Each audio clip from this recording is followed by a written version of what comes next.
परम मंगलमय परात्पर अखिलेश्वर अकारण करुणावरण वाले भक्त वंशा कल्पतरु तड़िद्युति विनंदक पीतांबरधारी श्री बालकृष्ण लाल की वांग्मयी प्रतिमूर्ति श्रीमद् भागवत महापुराण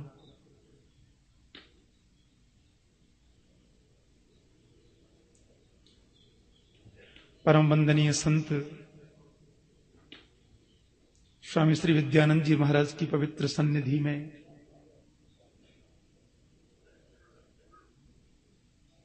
गोपियों की आराध्या ब्रजांगनाओं द्वारा सेवित माता कात्यायनी जी के चरणों में बैठकर भागवतामृत रसपान करने के लिए हम सब लोग संवेद रूप से एकीभूत हैं।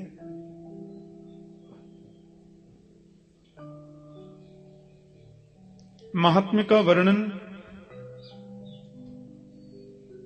बड़े संक्षिप्त रूप में कहेंगे, क्योंकि वृंदावन में तो कथा होनी चाहिए। मेरे जीवन की 684वीं कथा मैं यहां कर रहा हूं। 683वीं कथा कल पूर्ण हुई। वैसे तो ये 683वीं कथा होनी थी, पर बीच में कथा और व्यस्तता में आ गई तो ये नंबर 84वां हो गया।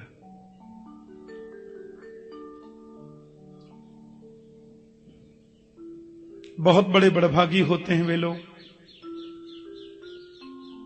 जो श्रीधाम वृंदावन में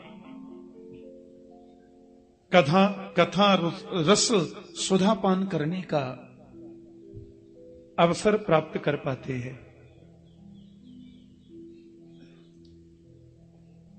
कथा तो हम लोग सब जगह करते ही हैं, देश में विदेश में हजारों लाखों लोग आनंद रस पीते ही हैं। लेकिन साल 2 साल में एक आध बार कथा जब मैं श्रीधाम वृंदावन में करता हूं तो मेरा भाव ये रहता है कि मैं यहां कथा ज्यादा कहूं और सब कम।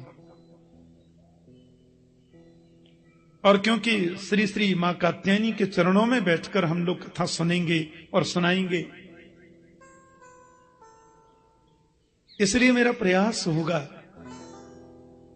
कि मैं यहां बिल्कुल विशुद्ध भागवत की कथा करूं और आपको भागवत के संपूर्ण मूल विषय को सुनने का अवसर मिले, ऐसा मेरा प्रयास होगा। क्योंकि इस पवित्र स्थान पर जहां गोपियों ने मां की कृपा से गोविंद को पाया, इस स्थान पर विराजित होकर के कथा सुनने वाले तो धन्य हैं ही, जिनको कथा कहने का अवसर मिल रहा है उनकी कथा और वाणी दोनों ही धन्य हो जाती है। ये भूमि ऐसी है कि सच्चिदानंद रूपाय विश्वोत्पत्त्यादि हेतवे तापत्रय विनाशाय श्री कृष्णाय वयं नमः। बड़ी उपयोगी बातें हैं। सत्य, चित्त और आनंद जीवन का परम सार और परम लक्ष्य है। ये सच्चिदानंद जो त्रिकालाबाधित सत्य है, जो आदि मध्यांत सत्य है, जो अपरिवर्तनीय सत्य है, उसे हम सत्य बोलते हैं। सत्यव्रतम सत्यपरम त्रिसत्यम सत्यस्य योनिम निहितम च सत्ये सत्यस्य सत्यम मृत सत्य नेत्रम सत्यात्मकम त्वाम शरणम प्रपन्नाः। जो सत्यव्रत है, त्रिसत्य है, जिसका मूल भी सत्य है, मध्य भी सत्य है और कभी नहीं होने वाला अंत भी सत्य है, उसे हम सत्य बोलते हैं। परमात्मा का दूसरा नाम चित है, माने प्रकाश, जिसे कभी किसी से प्रकाश उधार लेने की जरूरत नहीं पड़ती। सूर्य में रोशनी भी उसकी कृपा से है, चंद्रमा में शैतल्य भी उसकी कृपा से है। प्रकृति के जितने भी नियम चल रहे हैं स्वतः उसके द्वारा ही निर्देशित हैं। यह संपूर्ण आकाश जिसका मंदिर शिखर है, मानो पुष्पों में सुगंध वो है तो रंग भी वही है, प्रकाश स्वरूप है, बल्कि अपने प्रकाश से दुनिया को प्रकाश देता है, इसलिए उसका नाम चित्त है। और तीसरी बात बड़ी सुंदर कही, आनंद है वो। आनंद की परिभाषा तो भागवत में बड़ी विचित्र रूप में वर्णित है। आनंद का मतलब क्या? कुछ लोग भोजन करते हैं और पूछे कैसा लगा, वो तो बहुत आनंद आया। एयर कंडीशन कमरे में सोए, सवेरे उठे, कैसा लगा, बहुत आनंद आया। ये आनंद की परिभाषा नहीं है। अरबों की संपदा हमने प्राप्त कर ली, उससे सुख प्राप्त होगा, आनंद नहीं। भौतिक सुविधाओं से हमने युक्त जीवन जी लिया, उससे हमें सुविधा और सुख मिलेगा, आनंद नहीं। क्योंकि आनंद तो सिवाय गोविंद के दूसरा कोई होता ही नहीं है। आनंद तो स्वयं कृष्ण है। आपने देखा होगा भागवत की कथाएं जब होती हैं तो चतुर्थ श्री कृष्ण जन्मोत्सव मनाते हैं, चतुर्थ दिवस। तो कृष्ण जन्मोत्सव में लोग क्या बोलते हैं? नंद घर आनंद भयो, जय कन्हैया लाल की। अवध घर आनंद भयो, जय राजा राम की। नंद घर आनंद भयो, जय कन्हैया लाल की। नंद घर कृष्ण भयो, जय कन्हैया लाल की नहीं। नंद घर गोविंद भयो, जय कन्हैया लाल की नहीं। नंद घर आनंद भयो, क्योंकि आनंद स्वयं कृष्ण है, आनंद स्वयं राम है। जो आनंद सिंधु सुख राशि, सी करते त्रैलोक सुपासी, सो सुख धाम राम अस नामा। जो आनंद का सिंधु है, जिसके आनंद की सिंधु की बिंदु भी किसी को प्राप्त हो जाए तो पूरा विश्व प्रपंच आराम विराम और विश्राम का अनुभव करता है। इसलिए राम ही आनंद है, कृष्ण ही आनंद है। तो सत्य भी श्री कृष्ण, चित्त भी श्री कृष्ण और आनंद भी श्री कृष्ण। एक और बात, दुनिया की हर चीज को आप पलट सकते हैं। सुख का उल्टा तो दुख होता है, रात्रि का उल्टा दिन होता है, प्रकाश का उल्टा अंधकार होता है, गोरे का उल्टा काला होता है, विद्वान का उल्टा मूर्ख होता है। लेकिन आनंद का उल्टा कभी कुछ होता है? आनंद का उल्टा कभी कुछ कर सकते आप? एक सज्जन बोले आनंद का उल्टा भी होता है महाराज। मैंने कहा क्या होता है? बोले आनंद का उल्टा होता है निरानंद। मैंने कहा निरा तो तुमने अपनी तरफ से लगा लिया, आनंद तो जैसे कि तैसा ही है। और निरा तो हमने जोड़ दिया न जी, आनंद तो जैसे कि तैसा है। अब उसको निरानंद बोल दो, चाहे परमानंद बोल दो, चाहे ब्रह्मानंद बोल दो, चाहे विषयानंद बोल दो, उसके पहले निरा लगाओ, चाहे परम लगाओ, चाहे विष लगाओ, चाहे ब्रह्म लगाओ, लेकिन आनंद को आप पलट नहीं सकते। आनंद को बदला जा नहीं सकता, क्योंकि आनंद सत्य है और वो त्रिकालावाधित सत्य है, आदि मध्यांत सत्य, उसको आप बदल कर सकते हैं। तो सत्य भी श्री कृष्ण है, चित्त भी श्री कृष्ण है और आनंद भी श्री कृष्ण है। विश्वोत्पत्त्यादि हेतवे वो जरा सा मुस्कुराता है, सृष्टि का सृजन हो जाता है। वो जरा सा गंभीर होता है, सृष्टि का पालन हो जाता है। और वो भ्रुकुटी को जरा सी टेढ़ी कर लेता है, प्रलयंकाली समुद्र में सब डूब जाते हैं। तो विश्वोत्पत्त्यादि हेतवे, विश्व की उत्पत्ति, पालन और लय का हेतु भी तो एकमात्र गोविंद है। तापत्रय विनाशाय, तीनों प्रकार के तापों को नष्ट करने की जिनके नाम में शक्ति है। तीनों ताप, आध्यात्मिक ताप हो, चाहे आदि दैविक ताप हो, चाहे आदि भौतिक ताप हो, कोई भी ताप गोविंद के नाम के सामने रुक तो नहीं पाता। तो तापत्रय विनाशाय, दैहिक दैविक भौतिक तापा, राम राज्य काहू नहीं व्यापा। गोविंद की सन्निधि, परमात्मा राम की सन्निधि तीनों तापों को विनष्ट करती है। तापत्रय विनाशाय। ऐसे श्री कृष्णाय वयम नुमः, श्री कृष्ण को हम प्रणाम करते हैं। वयम नुमः माने मैं नहीं या केवल एक नहीं, हम सब मिलकर उनको प्रणाम करते हैं। क्योंकि भागवत के प्रधान प्रतिपाद्य तो मेरे गोविंद हैं, श्री कृष्ण ही है ना। इसलिए महात्मा के प्रथम श्लोक में श्री कृष्ण को वंदन किया गया। भागवत के पूज्य आचार्य हैं भगवान शुकदेव स्वामी। यम प्रव्रजन्तमनुपेतमपेत कृत्यम, द्वैपायनो विरह कातरा जुहाव, पुत्रेति तन्मयतया तरवोऽभिनेदु, तम सर्वभूतहृदयं मुनिमानतोऽस्मि। आहा, 12 वर्षों तक जिन्होंने मातृगर्भ में वास किया, जो जन्म से ही सन्यासी है। मुंडन तो तब कराना पड़ता है जहां केश आ जाए। संस्कारों की जरूरत तो वहां होती है जहां संस्कारों का अभाव है। जो त्रिगुणातीत है, सत्वगुण, रजोगुण, तमोगुण तीनों से परे है, वो जन्म सन्यासी है, जन्म से ही सन्यासी।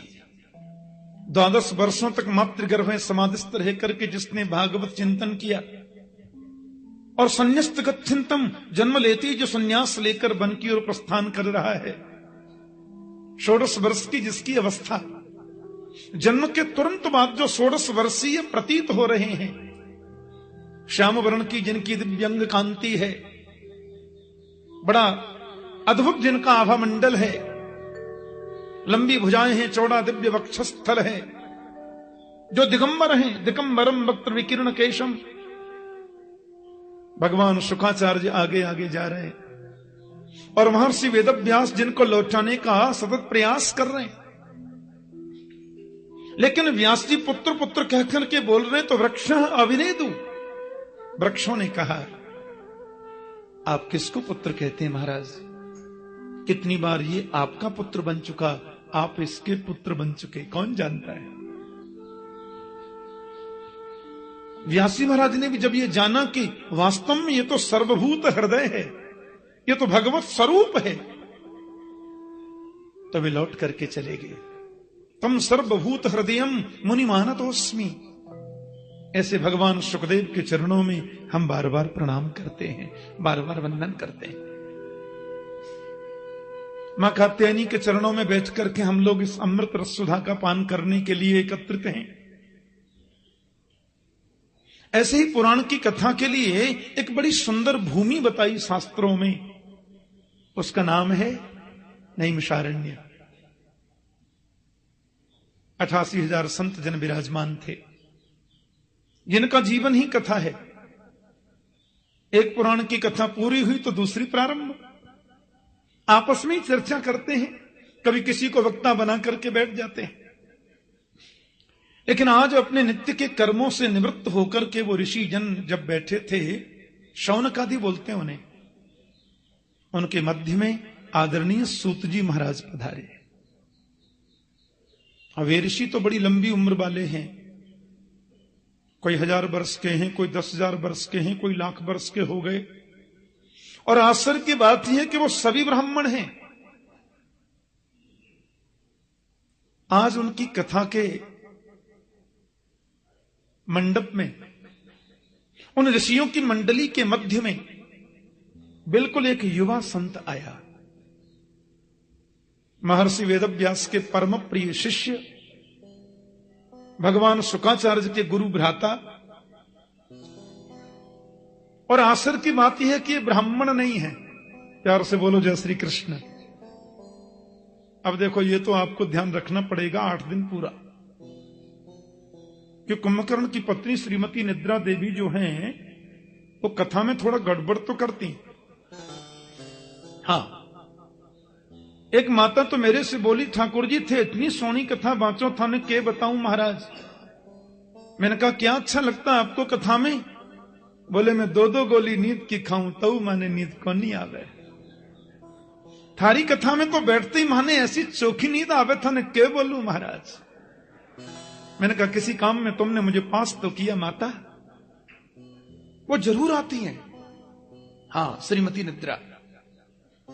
कुंभकर्ण की मृत्यु के बाद में उन्हें बड़ा रोष हुआ और राम जी से बोली, आपने मेरे पति को मार दिया, बदला लेकर के मानूंगी। राम ने कहा कैसे लोगी बदला? निद्रा बोली, बताओ बैकुंठ में कौन जाता है? राम जी बोले, वही जाते हैं जो कथा सुनते हैं।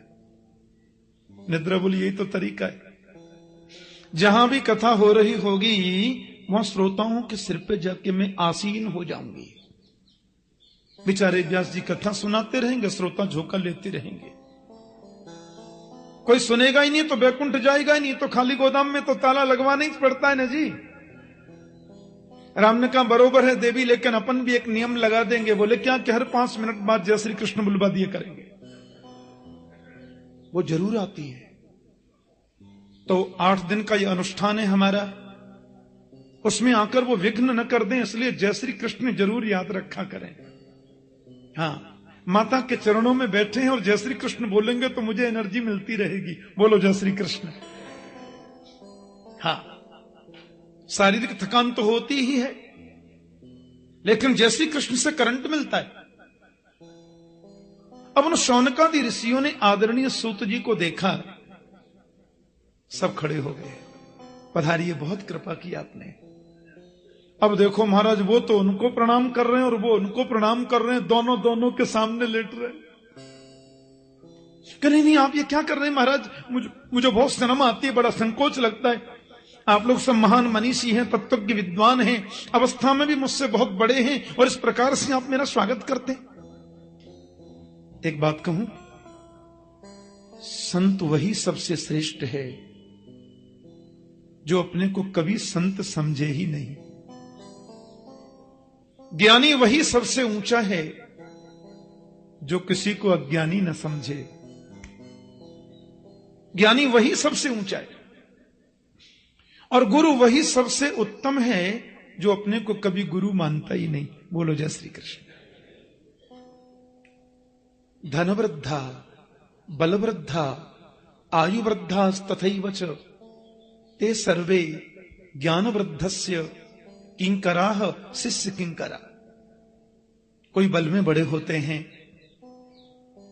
कोई आयु में बड़े होते हैं, कोई धन में भी बड़े होते हैं, लेकिन ते सर्वे ज्ञान वृद्धस्य, ज्ञान में जो बड़ा होता है ना, वो सबसे आदरणीय और सबके लिए पूजनीय होता है। शौनकादि ऋषियों ने बिल्कुल निष्पक्ष भाव से अपने मन की बात सूत जी से कह दी कि अज्ञान अध्वांत विध्वंस कोटि सूर्य समप्रभ सूताख्या ही कथा सारम मम कर्ण रसायनम। मानव के जीवन में जो अज्ञान रूपी अंधकार बैठा है, उस अज्ञान अंधकार को दूर करने के लिए सूत जी आप करोड़ों सूरजों के समान हैं, कोट सूर्य समप्रभ। इसलिए आज आपसे विनम्र निवेदन है, ऐसी कोई कथा हमें बताओ जो कानों के द्वारा अमृत रस का काम करे। मम कर्ण रसायनम। और एक बात आपसे स्पष्ट कह दें, हमें कोई दुख नहीं है और हमने कभी दुख को दुख समझा भी नहीं है। और कदाचित दुख आवे भी तो सूत जी, दुख और सुख तो मन की मान्यता है। जिसको हमने मान लिया वो सुख है और जिसको मान लिया वही दुख है। वास्तव में तो सुख भी कुछ नहीं होता और दुख भी कुछ नहीं होता। लेकिन जब संसार के लोगों की ओर हम नजर डालते हैं तो देखते हैं वो दुख को ही सुख मान करके बैठे हैं और वे दुख को दुख मानकर उसमें ज्यादा दुखी हो रहे हैं, क्योंकि मान्यता ही दुख को और ज्यादा जन्म देती है। इसलिए हम ऐसी कथा सुनना चाहते हैं जो कथा सुने हम और दुख दूर हो जाए संसार के लोगों का। ऐसी कथा हमें बताओ कि श्रेयसाम यद भवे श्रेयः पावनानां च पावनम् कृष्ण प्राप्तिकरं सस्वत साधनम तद्बदादुना। श्रेष्ठ में भी जो परम श्रेष्ठ है, पवित्रों को भी जो परम पवित्र बनाता है, और ऐसी कथा जो गोविंद से मिलाने वाली है। एक बात कहूं, कभी किसी संत के पास में जाकर यह प्रश्न मत करो कि दुकान कैसे चलेगी। किसी भी महापुरुष के पास में जाकर के यह प्रश्न मत करो कि फैक्ट्री में बरकत कैसे होगी। किसी महापुरुष के पास में जाकर यह क्वेश्चन मत करो कि घर में पोता होगा कि नहीं। संतों के पास जाकर तो एक ही प्रश्न करो, गोविंद मिलेगा कि नहीं, कन्हैया की प्राप्ति होगी कि नहीं। और यह प्रश्न आपने किया है तो सर्वोत्तम प्रश्न है, इससे ऊंचा कोई प्रश्न नहीं होता। और ध्यान देना, दुख भी मिलेगा हमारे कर्मों से, सुख भी मिलेगा हमारे कर्म से, लेकिन भगवत शरणागति, गोविंद की प्राप्ति तो संत कृपा से ही संभव है। इसलिए दुख और सुख तो हमें मिलने वाले हैं। ना भुक्तम क्षीयते कर्म जन्म कोटि शतैरपि अवश्यम एव भोक्तव्यम कतम कर्म शुभाशुभम। जैसा कर्म अपने करते हैं वैसा फल मिलने वाला है, और बोया पेड़ बबूल का तो आम कहां से होए, संभव ही नहीं है। लेकिन संत कृपा करते हैं तो भगवत शरणागति प्रदान कर सकते हैं। संत कृपा करते हैं तो गोविंद को आपको प्रदान कर सकते हैं।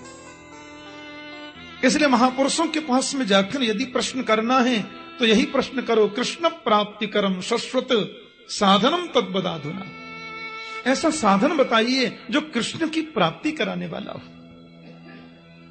बहुत प्रसन्न हो गए सूत जी। सच्चा संत ऐसे प्रश्नों से ही प्रसन्न होता है। संसार की व्यर्थ की बातों से हम संतों के क्षण को बर्बाद करते हैं। और महाभारत में लिखा है कि संतों का क्षण और अन्न का कण कभी बर्बाद मत करो। महापुरुषों के पास जाकर तो गोविंद मिलन की साधना पूछो। आदरणीय सूत जी महाराज गदगद हो गए। काल मुखग्रास त्रास निर्नास हेतवे श्रीमद्भागवतम शास्त्रम कलौ क्षीरेण भासितम। ये काल रूपी जो ब्याल है, ब्याल बोलते हैं सर्प को। असल में हमारा जीवन क्या है?